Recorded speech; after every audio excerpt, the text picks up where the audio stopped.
So 9.1, compound inequalities. The order of sections that I have the syllabus in is exactly the same order that you will of sections that you will find in my Labs Plus. I'm highly recommending. Can you skip around? Yes, part of it is review, but I recommend do them in the same order, like they are here and like they are in my Labs Plus. Don't skip around, because it will be more difficult for you if you're, doing in the problems in a different order. You may not remember what to ask, and you may not be able to participate in the class discussion. So I recommend that. Ready? Okay. Before we talk about compound inequalities, before I even mention what they are, we have to look at operations with sets and operations with intervals. You're not going to stay, are you?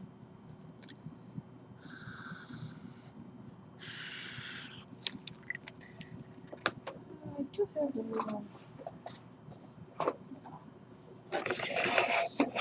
Okay, so there are two different operations that we have to talk about.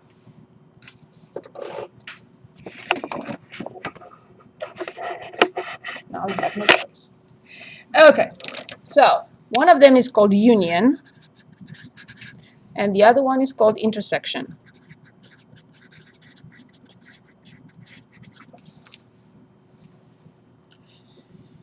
Okay, union also translates into the keyword or.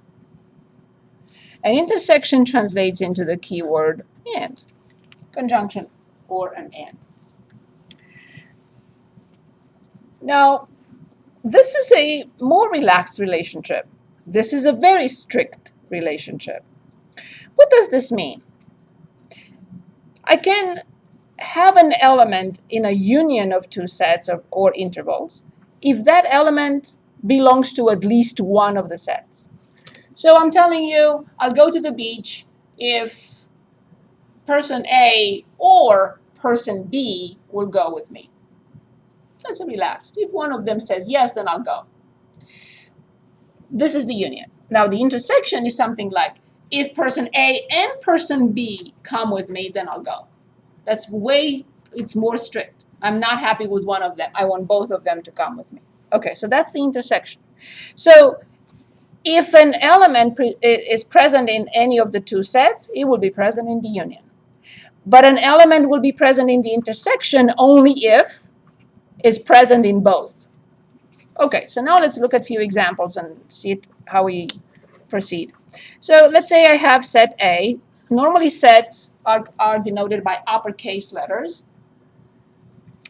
And set B. And I'm going to choose 1, 5, and 7 in set A. 1, 5, and 7. And in set B, let's say I have -3, 7, and 10. 1, 5, 7, -3, 7, and 10. That's in set B. The notation for the union is this. For the same sets, the notation for the intersection will be this. This is an uppercase U, and this is upside down U. What do you think, according to what I just said in my silly example, what do you think will populate the union? What elements will be in the union? Yes? Elements created from either A or B. Yes. In other words, everything written once. If it's here or if it's here, it must be in the union. So I have to start from in order. -3, 1, 5, 7, and 10. All elements have to be present in the union. Written only once. If I write 7 twice, it doesn't mean that I have 2 7s. 7 is only 1. What about the intersection? Can anyone give us the set that represents the intersection of these two? 7. Exactly. Nothing else but 7. It's the only element that is part of both. In order to be present or populate the intersection, you an element must be present in both. In the same way, we will apply the union or the intersection to intervals. These were sets. A and B are sets. Now we want to talk about the intersection. Although I want to give you one more example, actually. Let's say I have set C, which is 1, 5, and 10. And I have set D, which is 0, 3. Can anyone give us just the intersection of these two sets? C intersected by D. What would you say about the intersection of these two sets? Exactly, nothing. In order to present nothing, I have to use either this notation with no element inside. Another option is to write the empty set. And the third possibility, you choose the one you like, will be this. This is the Greek letter phi. Whichever option you prefer, if that's the case. If the intersection happens to be nothing. Okay? So now I'd like to look at intervals. So let's say I have the interval -5 to 10. And I have the second interval, which is 7 to 23. And let's suppose with these two intervals, we're asked to determine the union. And with the same two intervals, we're asked to find the intersection in a minute. I would prefer this time to graph. So on the real line, so this is called the real line. It's also called the number line, whatever you want. The real line or the number line. On this line, I will present 0 in the middle, of course. And I will present -5, 10. No units. I don't care for units. Just be careful how you present the intervals. I don't care for units. So I'm going to say this is -5. I'm going to say that this is 10. And this is my first interval. If you want to be super neat, you can use a unit. It's up to you. There is no need. Now I need to present the second set, which is 7 to 23. I see a parenthesis here, so I will not be able, this is an open point, right? So it's a parenthesis, and everything else is a full point, so I will have to use a bracket. So these are my two intervals, the purple and the green. So now I would like you to tell me what is the union of these two intervals. And after that, I'm going to ask you -5, 10 intersected by 7, 23. The reason we have to talk about the union and intersection first before we look at compound inequalities is because compound inequalities use these two words. So first we need to know what they mean, and then we'll apply them in compound inequalities. So that's why we have to do this first. Talk about the union and intersection of sets and intervals, and then we will be able to play with them in applications. So, can anyone give us the union of the first two? I mean, we're using the same. Can anyone give us the union? -5 from 23. Absolutely.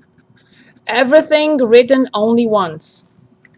Everything, we have everything from -5 to 23 written only once. Excellent. Now can anyone give us the intersection of these two intervals? And if you have questions, stop me, please. 7 for 10. Very good. And 7 has to be with a parenthesis and 10 bracket. As you see, this is the intersection right here. That's where both intervals overlap. That's the piece that is part of both. Like here. This is the only piece that is part of both.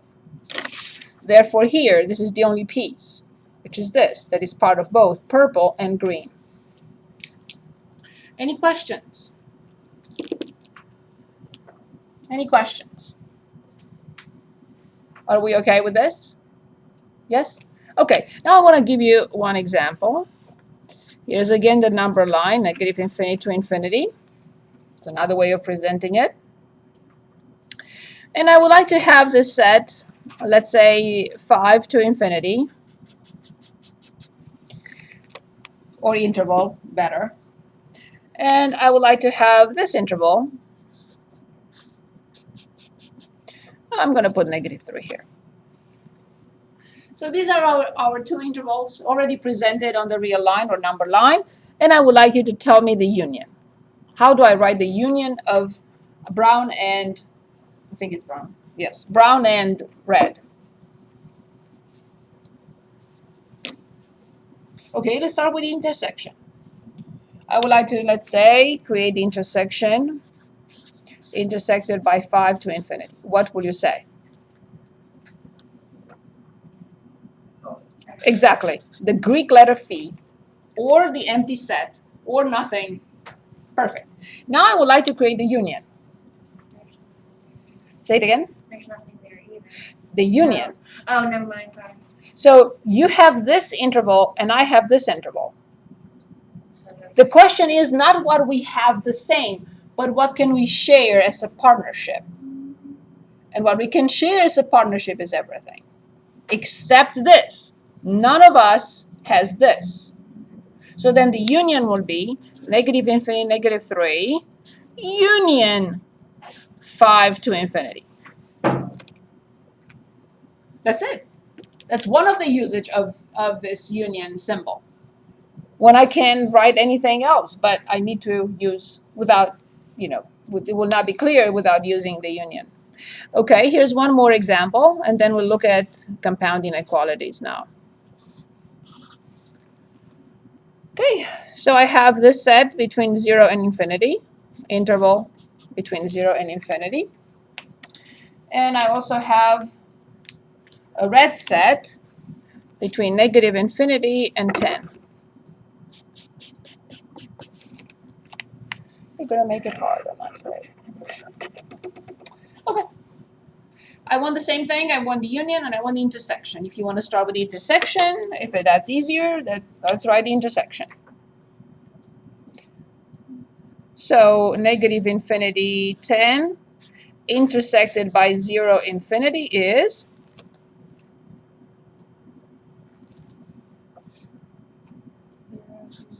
very good, excellent. Right here, that's where they overlap. Perfect. And now I want the union. You have the green set or interval, and I have the red interval. What can we share? Not what we have in common. What can we share as a partnership?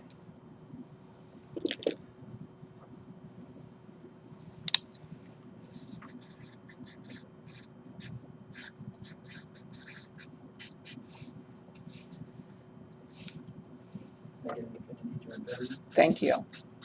We have it all. You bring the green, I bring the red, we have it all. And we have some overlap, but that doesn't matter right now when we talk about the union. We have it all. Okay, with this preparation, now we're ready to solve compound inequality. Compound inequalities are made out of two inequalities or more, generally two. They are put together. So let's say 22 on page 557, 2x plus 4 greater than 0, and 4x greater than 0. We're asked to solve this compound inequality. When I see the keyword and, which operation with sets or intervals do I think of? The relaxed one or the strict? Yes. So it's the intersection that I have to perform. But first I have to solve the first inequality and then solve the second inequality and then discuss the intersection. I will have to move forward to the other side, 2x greater than negative 4, and I will divide by 2, and the first inequality is solved. In the second inequality, I will do what?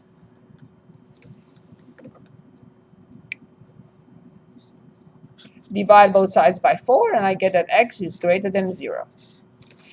In that case, let's say we want to graph it. Here's the graph. 0 to infinity, it's an open parenthesis or an open point if you're used to writing the open point. And greater than -2 will be this.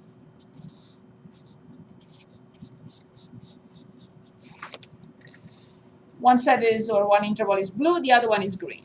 What am I looking for, and what is the answer? Solution. X in the interval.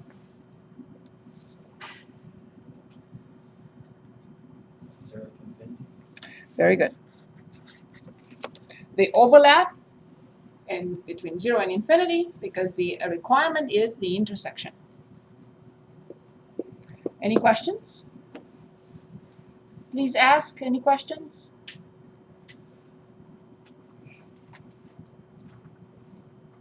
Any questions? Are we okay, everyone? Okay. So let's look at 44 on the same page. 5 quantity x minus 1 greater than or equal to -5, or 5 plus x less than or equal to 11. So let's work on this for 1 minute. Find the solutions to the two inequalities. What operation with intervals will you perform in this particular case?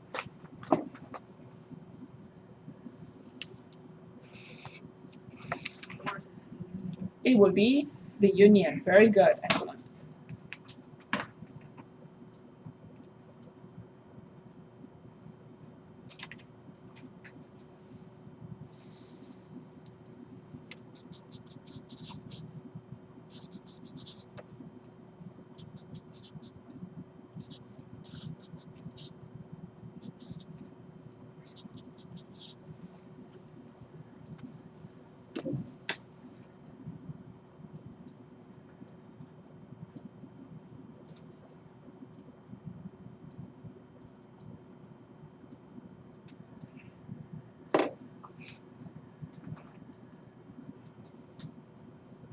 Okay. So what did you do to solve the first one? First step, please. Yes, it's a good idea. However, I would prefer dividing. So if I divide this side by 5, I get x minus 1. If I divide this side by 5, I get -1. 5 divided by 5 is 1, and the remainder is x minus 1. -5 divided by 5 is -1. I will add 1 to both sides, and I get x greater than or equal to 0. Do we agree with x greater than or equal to 0? You must have gotten the same thing. It doesn't matter. The method is not really the issue here. Of course, I will have to subtract 5, so I have less than or equal to 6. It is wise to graph them. If you can't write the solution without graphing, that's fine too. So here it is. Greater than or equal to 0. And less than or equal to 6. Again, if you want to be very neat, you can. I'm fine. I just don't need units. I just need to represent what those intervals bring to the table so I can come up with the interval notation. Can anyone give us the interval notation for this union? It's a union. Careful. You bring purple to the table, I bring blue to the table. What can we enjoy together? Not what we have in common. Excellent. So indeed, -infinity to infinity is the solution. X in the interval, -infinity to infinity, everywhere, everything. Good. This is another type of compound inequality. And you can say, but wait a minute. You said that compound inequalities have to have either or and. Where is or and and here? Here it is. I'm going to read it, and you'll tell me which one it is. -1/4 is less than, or I can start in the middle. That's even better. 6 minus x over 12 is greater than negative 1/4 and less than negative 1/6. Which type of compound inequality is this? The intersection. However, it is indeed subdued. It's hidden behind the background. We will not separate these two inequalities and then at the end intersect the intervals. No. We will solve them at the same time. Good. So let's think for a moment. What would you do first? What do you think I would do? Give it a shot. Get X by itself. Yes, but what would be the first step towards getting to that? Divide by 12 on each side. Multiply all three sides by 12. Why did we choose 12 and not 55? How did Amanda come up with 12? Exactly. It is the least common denominator. So 4, 12, and 6 have the least common denominator, 12. That's how she came up with the number. Why? Why would I multiply everything by 12? Because I want to eliminate fractions. Good. Okay, so let's multiply and tell me what you get.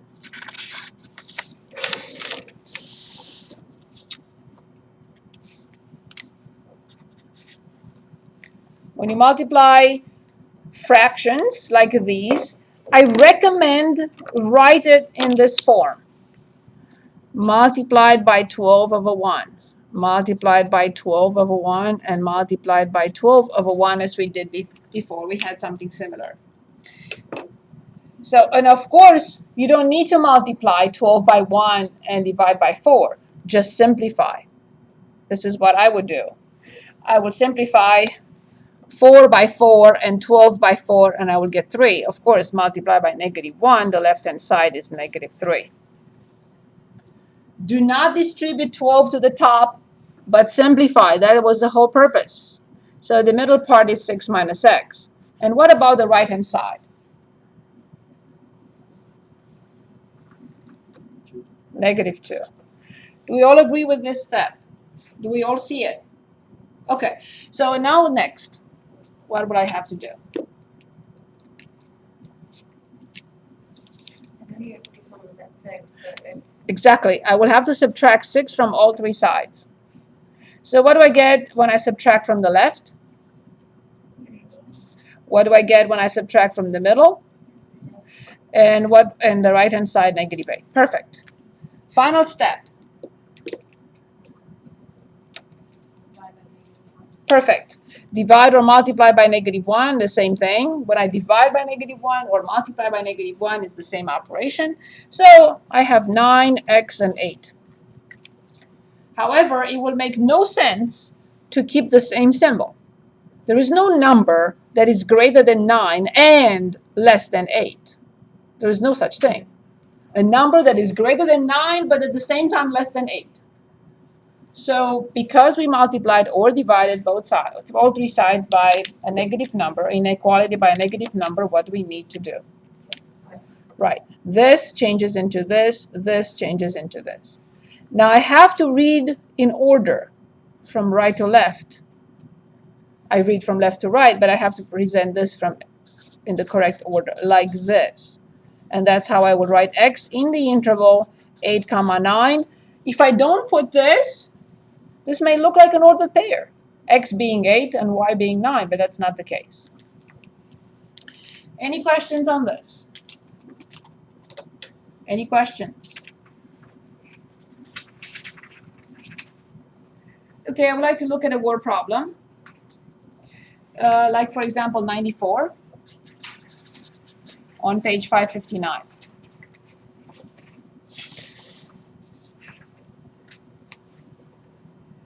Wendy has the following scores of 80, 90, 82, and 75 on her chemistry tests. Use a compound inequality to find the range of scores she can make on her final exam to receive a B in the course. The final exam counts as 2 tests. 2 tests. And a B is received if the final score average is from 80 to 89. We have a lot of things to talk about here. If I have 2 numbers, how do I determine their average? Add them. And divide by? Exactly. So now I will have how many numbers? 1, 2, 3, 4, 5, 6. Because the final exam counts as 2 tests. So that would be an X and another X. Good. So now since I have 6 scores, how do I write their average?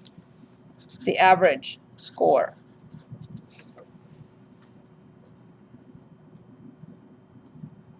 You already told me how. To add them all up. 80 plus 90 plus 82 plus 75 plus X. How much is X plus X? Very good. And I divide by? Indeed. So here's another question before we write the inequality, the compound inequality. If I come to you and I say, I have no idea how much money I have in my pocket, but I must have between $10 and $15. How would you write that as a compound inequality? We don't know how much I have in my pocket. It's an unknown number, but it's between 10 and 15. How do I write that? Give me an inequality. Forget about this for a second. Give me an inequality using y as the variable of the amount of money I have in my pocket is y. Or t or z, whatever you want to use. But just give me a compound inequality that will represent that. I have in my pocket anywhere between $10 and $15. How do I write that?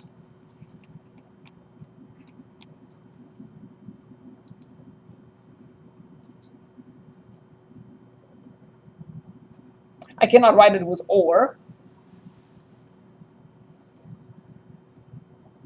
I'm saying I have anywhere between $10 and $15 in my pocket. How will I write that inequality? X is greater than 10 but less than 15. Exactly. Right? X is between 10 and 15. No doubt. Okay, so now keep this in mind. And when I read the sentence one more time, you'll tell me what to write next. The final exam counts as 2 tests, and the B is received if the final score average is between or is from 80 to 89. 80 on one side, 80 and B. The average score is between 80 and 89.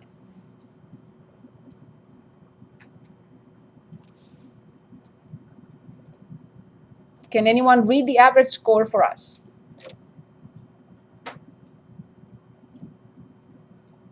It says average score. You just have to read it, and I'll put it in. So what is the average score? 89.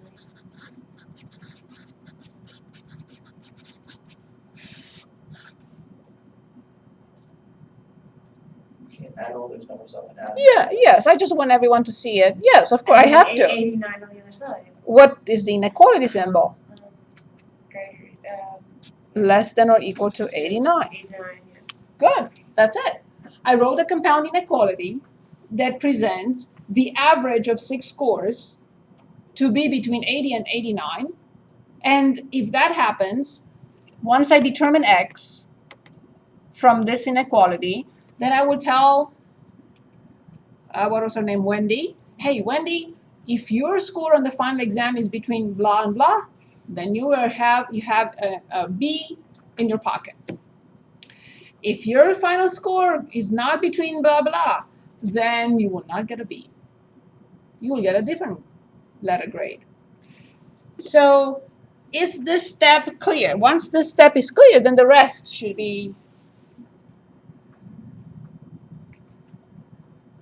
give us no difficulties. Is this step clear? So this is the average of the 6 scores. That's how the chemistry professor is calculating her grade. And in order for the student to get a B, this number must be between this and this. And that's the total, that's the way the professor calculates the final grade. Good, so now you have the sum for me. So 80 less than or equal to, how much is this?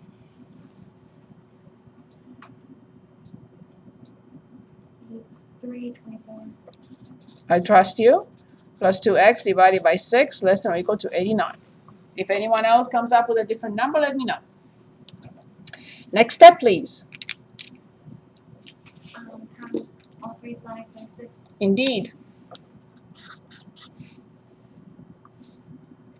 Is 324 okay?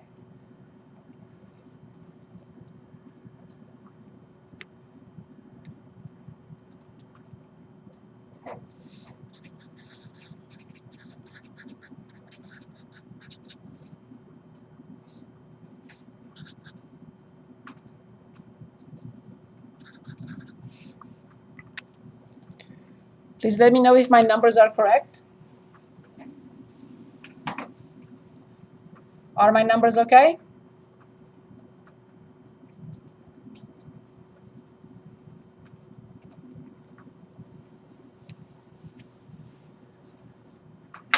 And 544.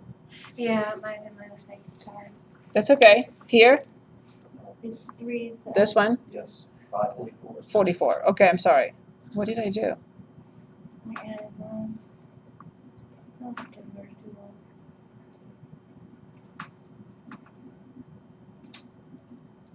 Are you sure?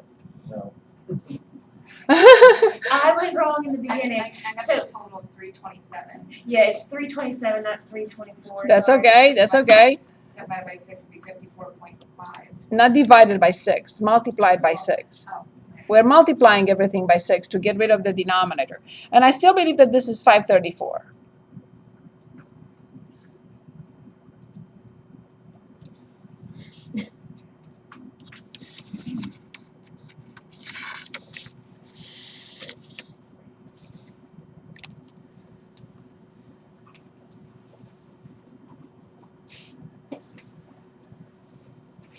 They have it right here.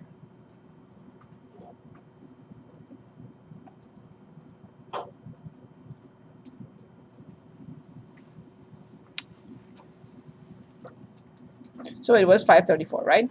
yes. Good. Okay, so next step. Subtract 327. All three sides. 327 from 480. I have 3 and 5 and 1. Correct me if I'm wrong. And then 2x in the middle. And then 327, 534, and 327.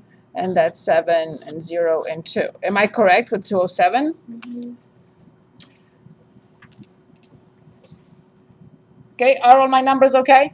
Yes. Okay, perfect. And now I divide both sides by 2. So this is 76.5, correct me if I'm wrong, and this is 103.5.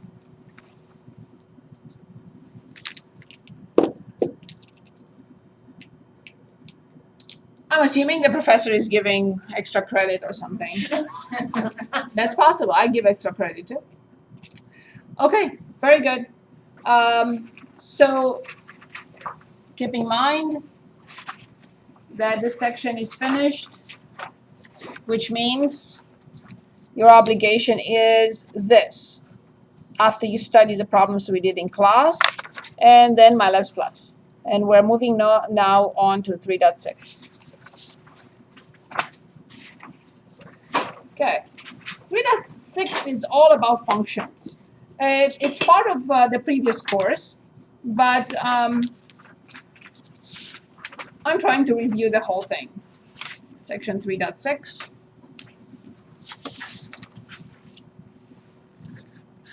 Functions. Okay, first of all, what is a function? A function is a mechanism that has an input and gives us a result, an output. So, for example, a function would be something like If I talk on my phone for 400 minutes a month, that's the input. The output will be I pay $30. That's a function. If I talk for 1,000 minutes per month, that's the input, 1,000 minutes, then the result will be that I pay $50 a month. That's one example of a function. A function requires, of course, an input, excuse me, that is an independent variable. And it will give an output. So a function has to have an input, and it will give us an output. The output is the dependent variable.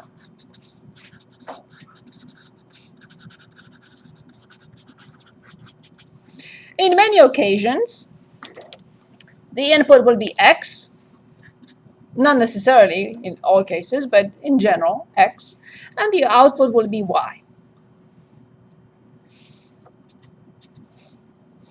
I'm going to create 3 scenarios so we can talk about functions and non-functions. We have a special name for a non-function. So I'm going to choose three numbers, let's say 4, -3, and 0. This is the first set. This is the set for x values. And of course, this is the set of the output, the set for y values. I'm going to choose some numbers randomly, completely randomly. So 10, 11, and 15. And I'm going to say that every time in this mechanism I put in 4, 4 will give us a result of 11. So when the input is 4, the output is 11. I just make this up as we write this. So 3, let's say, corresponds to 10, -3. So if the input is -3, the answer will be 10. And if the input is 0, the answer is 15. That's how I wanted to connect the input to the output. Okay, the same numbers here. I'm not going to write them one more time. I'm just going to say this other possible scenario would be this.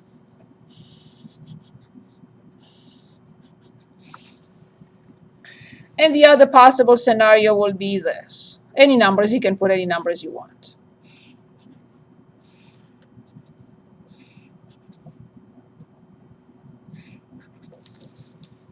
Again, I made it up.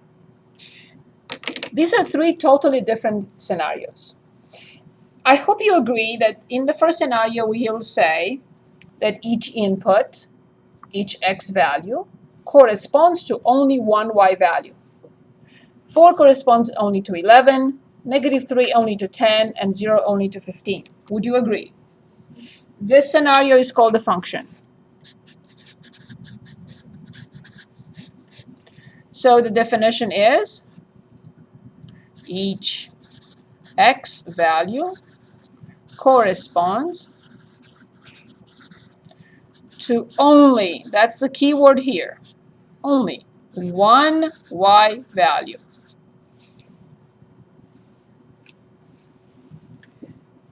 Each x value corresponds to only one y value. That's why this is a function.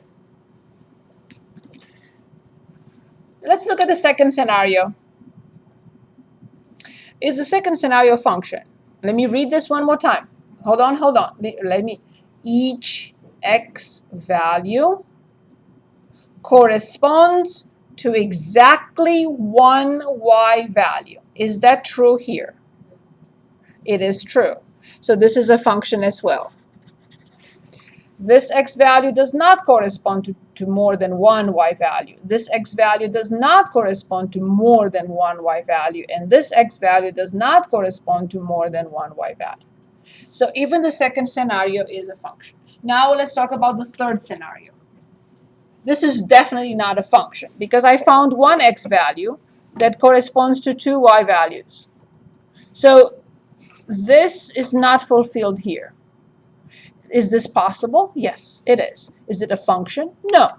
It's called a relation. I'll put in parentheses, not a function.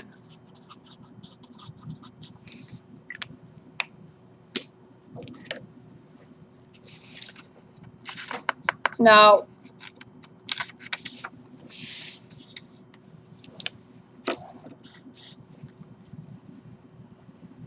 let's suppose I'm given graphs. I'm given a couple of graphs. Let's say this is one of them. Let's suppose this is a second graph. Let's say this is the third graph.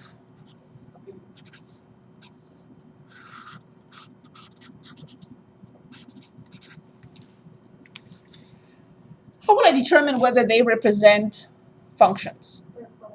Excellent. So I cross the graph with vertical lines, and I pay attention and see whether each and every line crosses the graph in more than one point. If it crosses in more than one point, I have this scenario. For one x value, I will be reading more than one y value. In this case, for this x value, it crosses the graph in this point, and I will be reading this y value. For this x value, it crosses the graph in one point. I will be reading only one y value. Is this a function by the vertical line test?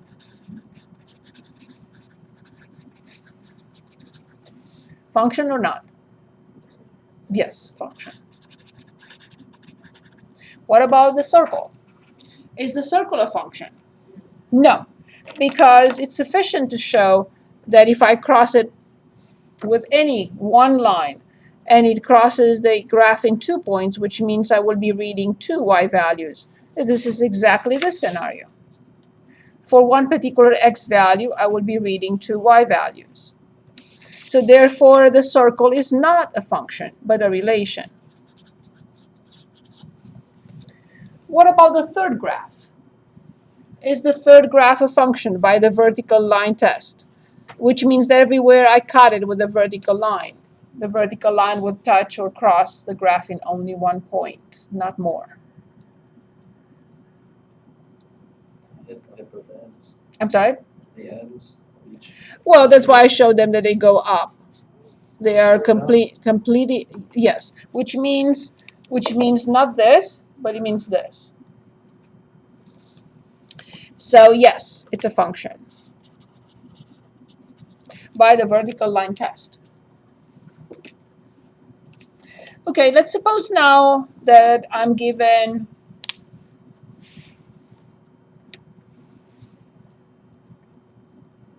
a function. But first of all, we have to discuss what is the notation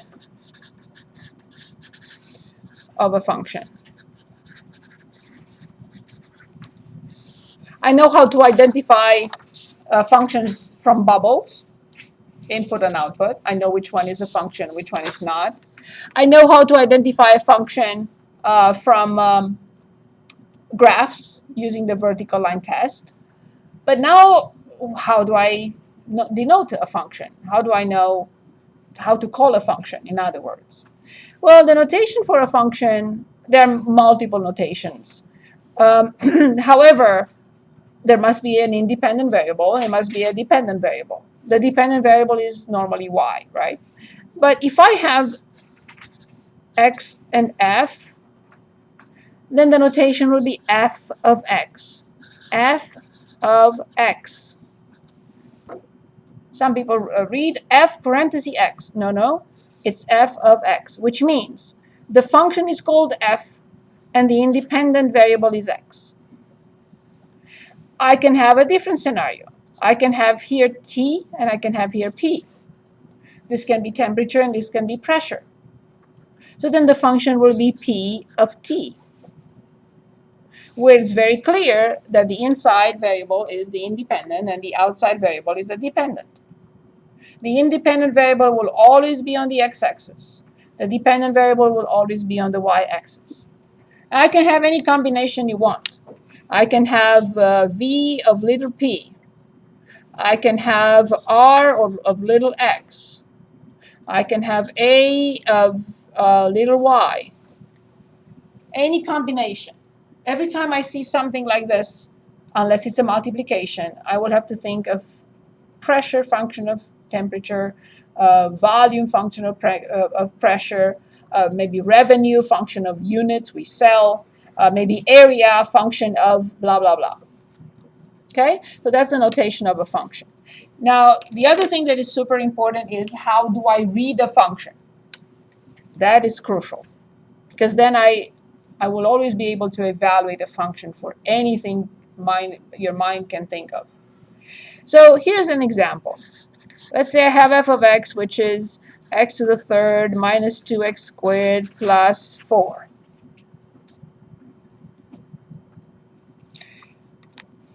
Here's what I see. If you give me this function and you ask me, what do you see in this? Here's what I'll tell you I see. I see this. F of whatever equals whatever to the third minus 2 multiplied by whatever squared and plus 4. This is the pattern that is this function. This function says plug in x anything you want, as long as you do it correctly based on the pattern. So f of whatever equals whatever cubed minus 2 times whatever squared plus 4. So now if you say evaluate, that's another key word, evaluate f of x for 4, for example, this is what I will do, and perform the operations accordingly. If you ask me now, evaluate f of x now for x plus 1, no problem. X plus 1, x plus 1 cubed, x plus 1 squared.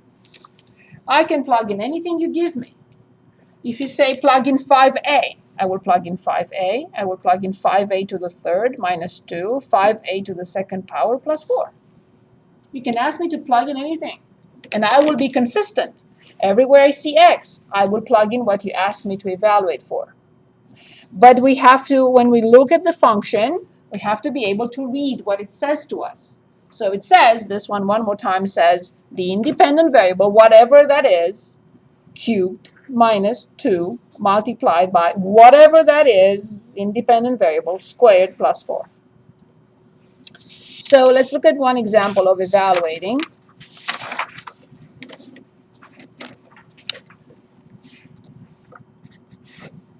So let's say I'm giving you this function.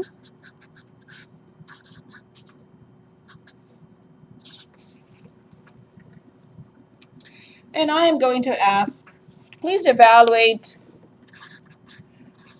the function for x equals how much? 0. What will you tell me to write?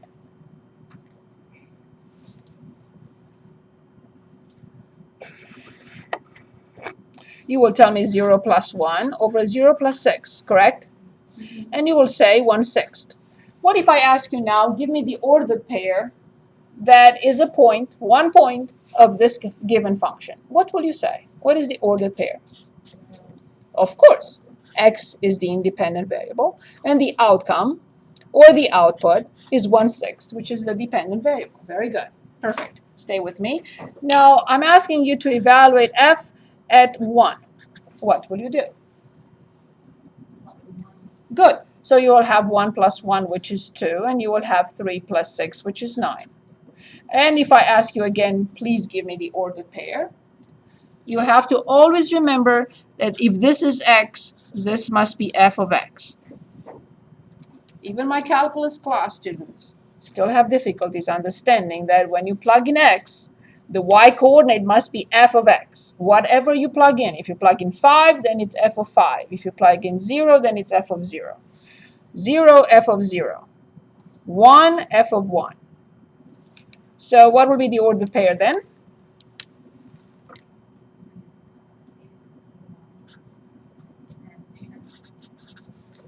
Good. Okay, one more question here. F of 3a.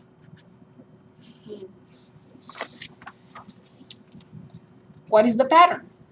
What does this function tell us? It says blah plus 1 over 3 times blah plus 6. Well, my blah now is 3a. So please tell me what to write. 3a plus 1 over 3 multiplied, you can write like this, with parentheses or without, 3a plus 6. So the top is 3a plus 1, no one can do anything, but now I have to multiply 3 by 3, which is 9a plus 6. Try not to invent anything. It's too late for us. We should have been born in 1100s. Do not try to do something that you haven't seen in class. So for example, this will be a terrible mistake. Do not do it. I'm going to erase this.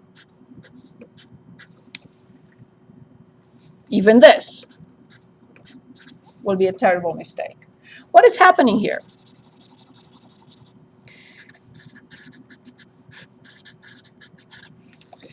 These are terms. This is a term. This is a term. So they are terms. This is a term. And this is a term. Why? Because they are connected by addition and subtraction. We are not allowed to simplify terms. We can only simplify factors. If I had something like this, 3a, a plus 1 over 6a plus 1 squared, let's say. This is a factor because it's multiplied. This is a factor because it's multiplied. This is a factor because it's multiplied by the rest. Once I do this, they are no longer factors. This is a term and this is a term. So assuming I don't have this portion, now factor, factor, factor, factor, factor, and I am allowed to simplify. We'll look at this in chapter 7. Okay, so I will simplify 1a plus 1, I'll say 1. With one of those two, I will simplify 3 by 3 and I get 1, 6 by 3 and I get 2. So the simplified form will be 1 times a times 1. So then the numerator is a and the denominator is 2 times a plus 1. That is allowed. But simplifying terms, no, it's not. As you see, I did not have any terms here. You can say, but what about these two? Yes, a is a term, 1 is a term, but this is a factor. So I only simplified a factor. I didn't simplify an a from the inside with an a from the inside. I simplified the entire factor. So be very careful with this. Now I do have another question for you here. I want you to give me f of negative 2. Please calculate f of negative 2. So this was just a remark for you, not to be tempted, and this will be in chapter 7. So can anyone give us the result of f, or the output for f of negative 2?